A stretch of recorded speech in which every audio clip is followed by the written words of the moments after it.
Well, hello everyone. It is Monday the 20th of January. I'm just getting my motor running. I did shave. Cheers. I'm going to start the week with a bit of a rant, but not the one that you assume it will be about. First off, I love all the comments from people who discovered the album that Curtis gave me. I mean, he knocked the excuse me. I should remind myself to get ready some more often is what I'm going to show. A resounding winner, and with me and with you all, I can see that a bunch of people. I mean, a bunch. Look at the comments of people went and checked this album out as a result of my review and loved what they heard. All is sound. I'm blown away that I got a copy of the album from Curtis Simpson Jr. and it's sold out. We'll see if they do a repress. But man, yeah, some friends of mine bought digital copies.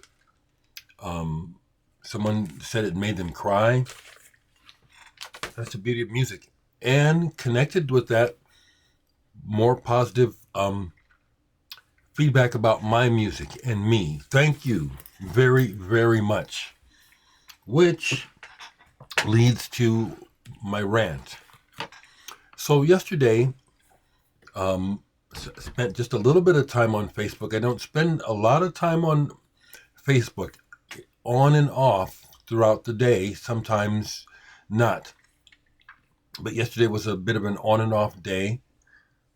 And I noticed in one of the music collecting groups a rant about CDRs. And the guy went on, and it just kind of just caught my attention. And I said to myself, this is the sort of attitude that unfortunately affects my sales. There is a reigning belief, attitude that CDR quality is bogus. Now, I have a lot of CDs and CDRs. I have CDs since they were first made. I only have a few Glassmaster CDRs that have degraded. You know, they say that they'll degrade over time. I only have a few where that's happened. But overall, my track record with CDRs has been really good. I mean, when I go back and play old stuff that I burned, they play just fine. Some people have an attitude about the fact that the surface, the reading surface of the CDR, this is a CDR, is not protected like a glass master. And that's the difference that you see in the back when you look at a CD. And I'm understanding those concerns. It's like, here's Julie Cruz, here's a regular CD, and there's a CDR. But I thought I'd say something because I imagine there are several people who would buy my music if it wasn't on a CDR. And I'm just ranting because that's another cost prohibitive, it's another cost prohibitive challenge for people making music on my level. You know, things aren't cheap. That's why I haven't made any albums. I put out albums years ago. It's just so expensive. So by contrast, my CD interlude, my initial run of this was a CDR, like my new ones, like here. But I was so happy with this and I wanted to keep it going. I went ahead and had a Glassmaster CDR produced. This is a CD, not a CDR. Okay? So if it makes that much of a difference to you, I have a CD for sale. But it just kind of just made me think, it's like, that's affecting people's attitudes and my sales. It's more of a perception about CDRs than a reality. If what this person groused about was really true about CDRs, the businesses couldn't sustain themselves, because if you're making products that immediately go bad, and that's just not true. I have found very few CDRs that I burned in the past that have gone bad, and that's what they'll go bad. One thing I do understand is if you leave them sitting out unprotected in the sun and stuff like that, well, I think that would affect any regular CDs too, just like records, you know.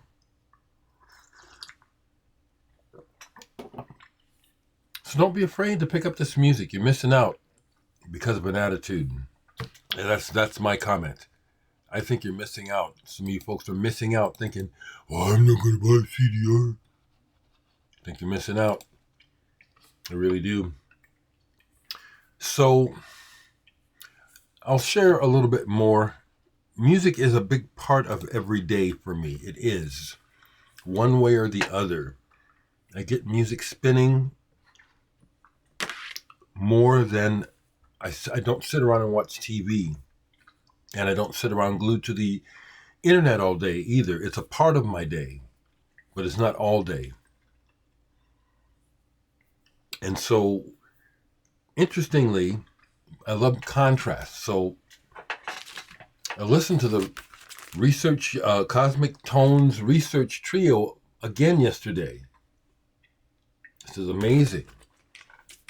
And then something caught my attention, and then it was time for contrast, and I listened to some Meshuggah, Chaos Sphere, one of the earlier albums.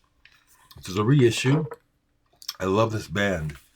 And the music is thick and seemingly impenetrable, and that's what I like about listening to them, is that over time, the music that is embedded in the sound starts to appear more clearly. What I find very interesting about this type of metal or heavy music is how funky it is. And I'm talking about black funky, okay? That it's got booty, that it grooves. Meshuggah makes music that is mathematically interesting. A lot of it you can just do this to while they're doing all sorts of things with that, within that. I only played Chaos for yesterday, but this is sitting out too. Immutable. Love this band. Total contrast to the spiritual music. I gotta have both. I gotta have it all, actually. I gotta have it all, yo. I love music. Music saves my soul. It's what's gonna save me today, because I'll chip away at looking at the news, but it's a blackout because of the inauguration. This is a black day. This is a black day. And I don't mean that in black in positive, because being black is positive, but using the word black when it's negative. Today is not a good day for the world. It's not. So, back on the other tip of spiritual beauty,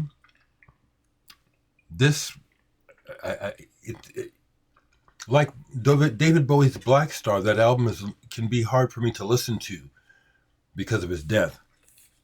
Same with this 12 by Sakamoto, his last album when he died. I played most of this yesterday. This is stunningly beautiful. There's really nothing to see. I'll show it's clear vinyl. There's a stillness to it. He explained, there's notes that explain that Sakamoto would just make music and play the music, play his piano as often as he could as he dealt with the cancer when he felt up to it. So there is some really beautiful stuff. Sakamoto was like a modern day, to me, Ravel, Mozart, Chopin. His sense of beautiful lyrical melody and chords is just unsurpassed. So this was like the tones research. It's moving. And this is rest in peace, Sakamoto. This is fantastic. Played some other stuff. So yeah, these are still sitting out. Good. So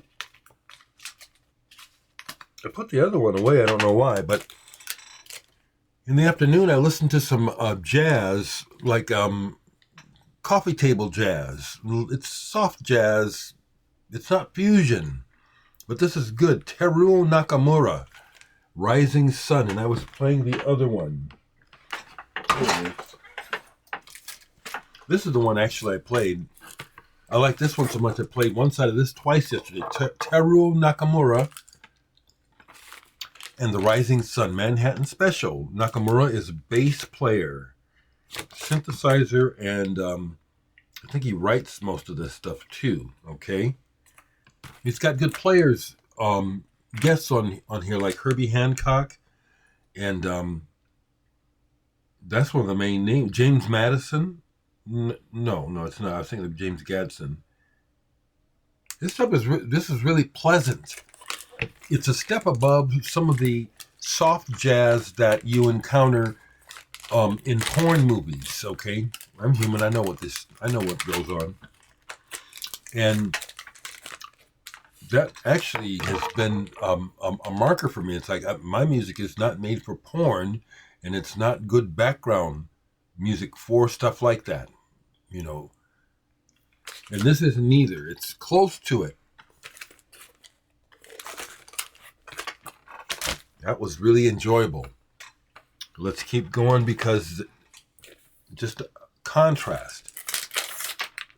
Not necessarily deliberate, but just I'll be looking and things will say, okay, let's go here today. Here's something I took a chance on years ago because it was used. Nachtstrom, 17 songs after midnight. Nachtstrom. This is a DJ musician who took 17 tracks, sampled them and mixed them up like people do. This is actually pretty good though. I forget when this came out. Excuse me. But he samples a lot of different things. Of course, it caught my attention when the gong sample came up. I love gong. But there's opera on here, country, jazz, everything. And the way that mixing it up with drum and bass. So that's again why I was trying to look for the date. That drum and bass approach is dated. Much as I can like some of it, drum and bass sounds dated, doesn't it? I enjoyed that though. Cheers, people. What else? I went out into the kitchen where my A through C, A through D is out there in the kitchen and the living room. And I lament that in a way, that my collection has grown so much that it's been years since I could look at the C or B up here because I had to move it out there. So I looked up there for some records that had been kind of in the back of my mind and said, it's time to revisit it. Because I found that as I get older, some things fade away as far as my interest or my liking of them, and other things it's like, oh, now I get it. Or now I can appreciate this without my opinion getting in the way. And here's an example of it. I'm glad I kept this. Cartoon. English band, 60s, the 1969. The deal that Mike Allison is in, that's a name on here that seems familiar.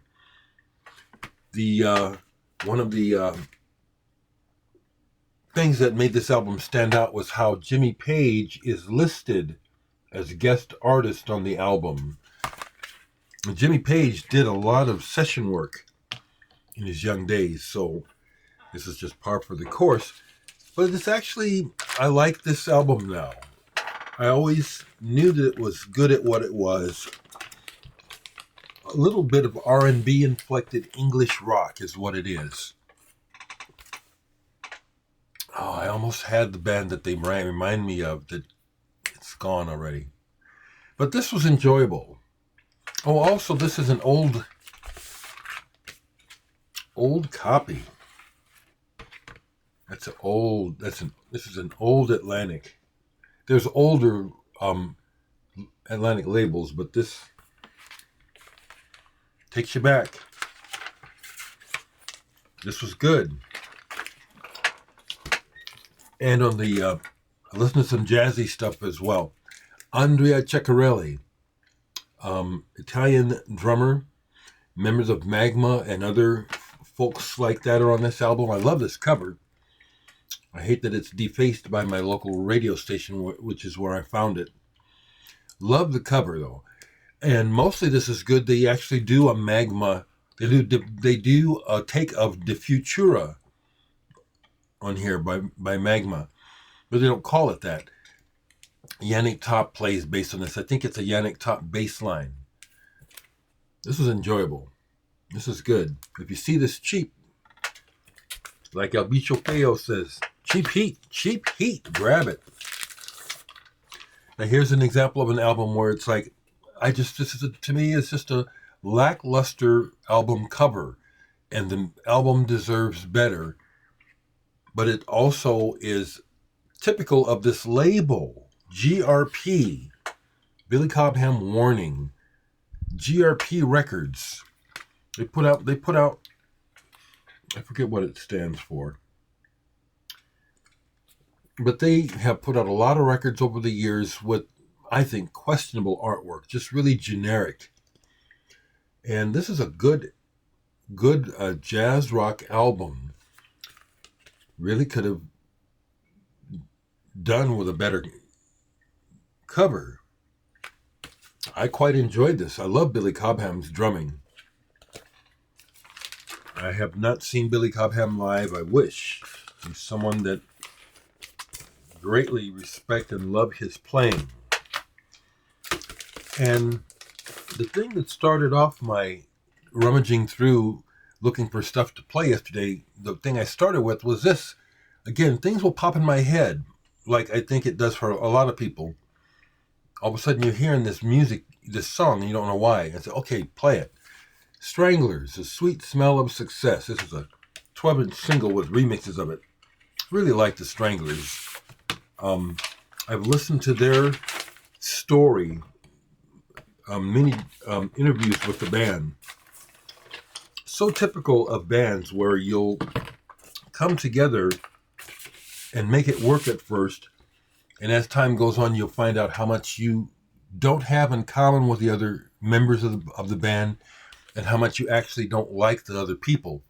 Stranglers are a real good example of that.